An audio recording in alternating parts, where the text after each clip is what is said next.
Hey, it's Patrick Kyle, and today we're ranking the Guns N' Roses albums, and it's not going to be like a long ranking like Metallica or Iron Maiden.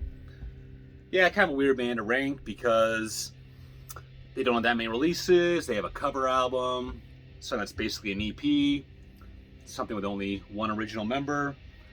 But I think it'll be fun to do. Maybe a couple surprises in there. And the main reason why we got Guns N' Roses on our mind is, why is that? It's because we went to the Toronto Guns N' Roses concert on late Sunday. Yes, Sunday night, September 3rd, at the Rogers Center, Skydome, whatever you want to call it. And yeah, Guns N' Roses, one of my, probably the first hard rock band I ever got into. Some cousins gave me their cassettes when they were kind of moving on to other things. And they're my favorite band for a long time. And, you know, everyone likes Guns N' Roses, right? So if someone likes rock music, you can always kind of bond over some Appetite for Destruction. My wife, Mom, she loves Guns N' Roses too. Kiss and Guns N' Roses are our favorite rock bands. And yeah, we had a great night out. Before we get started, I guess the disappointment with that show is that it was a great set over 3 hours. Pretenders were opening. I like the Pretenders too, at least the songs that I know by them. But the kind of disappointing part is, so we didn't want to get like cut in the crowd, and we missed like 5 songs. We didn't want to miss the train back home to the suburbs, so we missed like the last 5 songs. But they played many songs. But And we missed our own favorite, Night Train. Night Train's both of our favorite Guns N' Roses song, and we missed it. But we watched it on YouTube later. We still saw a million great songs. So, Patrick, what were your 3 favorite songs from that night? Number 3, Welcome to the Jungle. Okay. Number 2, It's So Easy, and number 1, Sweet Child of Mine. Yeah, It's So Easy. They opened up with that. Sweet Child of Mine, that's probably my favorite popular Guns N' Roses song. So that was up there too. But my 3 favorites were probably, and this is keeping in mind that we missed Night Train, Rocky Queen, Double Talk and Jive, and you know what? Estranged. Because I could always take or leave that song, but I don't know. That night, I was feeling it. And I've kind of fallen in love with that song a bit.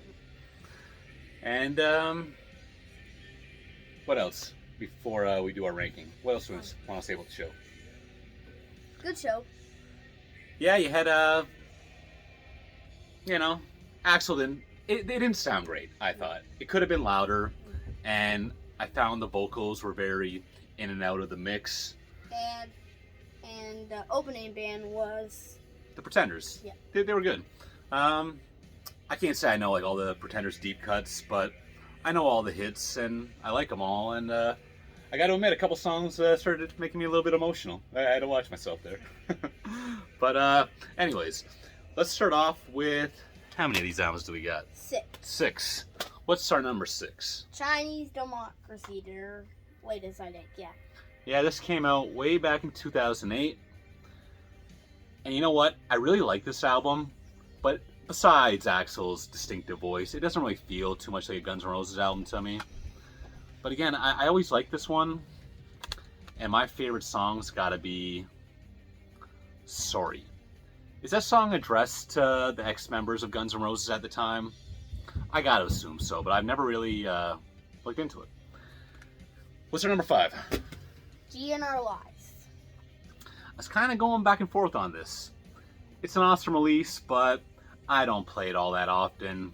If you didn't know, you got 4 songs that were from before Appetite for Destruction, and then there are 4 songs after Appetite for Destruction, which are mostly acoustic based. And my favorite song on there has got to be, I have to admit, One in a Million. Controversial song, but it's my favorite one on here, and I think we all know Axl is kind of just going for some social commentary that didn't go over so well. But what's our number 4? User Illusions 2. Yeah, you know what? It's really hard to pick between Use Your Illusion 2 and 1. Those are 2 very evenly matched albums. But I've always considered this one a little bit less rockin'. What just fell out there? The disc. Oh, so a burn of Chinese song sheet before I actually bought it. But anyways, 1991. No need to give you a lot of details on one of the biggest albums ever, but I gotta go with You Could Be Mine. And Civil War, so fine. But I don't like it quite as much as the next one. Bertree, Use Your Illusions 1. Again, I always found this a bit of a harder rocking album. There's a bunch of hits. November Rain, Don't Cry, and I think Knocking on Heaven's Door is on here too. Bad Obsession, they play that live actually at the show. I was kind of surprised by that. The Garden's a pretty good one. And actually, Garden of Eden, I remember that music video. I almost forgot about that, but that video really blew my mind back in the day when I was like 11, seeing that on TV. I was like, what is this? And I had a babysitter, and she was like religious, and she was taking exception to it. But whatever. So, yeah, you might be thinking, like, what's going on here? What could be your number 2? The Spaghetti Incident. I love this album. I think this might be my favorite covers album of all time.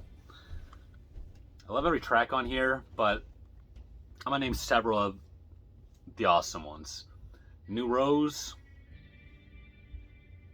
Raw Power, Iggy and the Stooges. New Rose was The Damned, I think.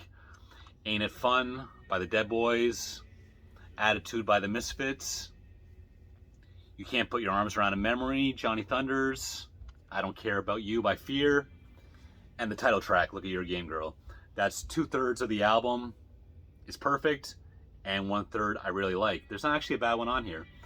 And I was wondering if they'd actually play any of these songs live at the show. I think they played one. They played one. They played Down on the Farm by the UK Subs, which is one of my least favorite songs on here, but it's still a good one. So we all know what the number 1 is. Appetite for Destruction. Pretty much almost every song's a hit. Every song's good, that's for sure. Welcome to the Jungle, It's So Easy, Night Train, Paradise City, and Rocket Queen. But keep going on. Out to Get Me, Yeah. Mr. Brownstone, My Michelle, Think About You. Basically, the 2 songs people seem to regard as the weaker ones are You're Crazy and Anything Goes, but they both rule. 10 out of 10 album. And they actually played Anything Goes at the show. Got this on cassette somewhere.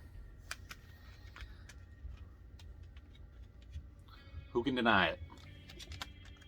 Any other thoughts about Guns N' Roses? No, not really.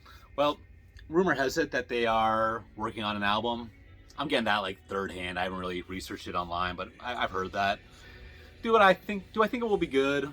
And they Not really. also released their new song, Perhaps, which is okay. Yeah, it's okay. That song, Absurd, is okay. What's that other one? Old School? No, Hard School. That one's pretty good. But if nothing else, I mean, when that album, if it comes out, definitely buying it.